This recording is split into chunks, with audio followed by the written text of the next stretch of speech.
पवन सिंह के साथ आप कोलैबोरेट करेंगे गानों के लिए? बिल्कुल करेंगे। वो तो रिसेंटली इतने बड़े हिट उन्होंने सॉन्ग दिया है। और पवन सिंह के साथ काम करना चाहते हैं नवाजुद्दीन सिद्दीकी। जी हाँ दोस्तों, आपका स्वागत है मेरे चैनल ऑसम भोजपुरी पर।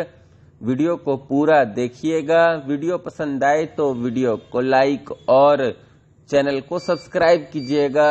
बिल्कुल करेंगे। वो तो रिसेंटली इतने बड़े हिट उन्होंने सॉन्ग दिया है और बहुत ही अमेजिंग पर्सनैलिटी है। बिल्कुल करेंगे दोस्तों, नवाजुद्दीन सिद्दीकी जो कि बॉलीवुड में एक बड़ा नाम है दोस्तों, वो पावर स्टार पवन सिंह के साथ काम करना चाहते हैं। दरअसल दोस्तों, आज नवाजुद्दीन सिद्दीकी ने एक इंटरव्यू दिया जिसमें पत्रकार ने उनसे पूछा कि पवन सिंह के साथ आप कोलैबोरेट करेंगे गानों के लिए।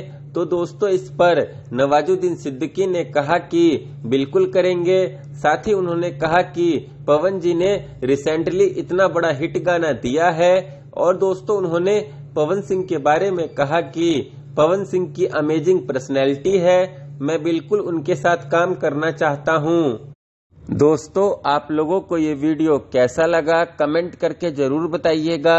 फिर मिलते हैं किसी नए वीडियो में। वीडियो पसंद आए तो वीडियो को लाइक और चैनल को सब्सक्राइब कीजिएगा।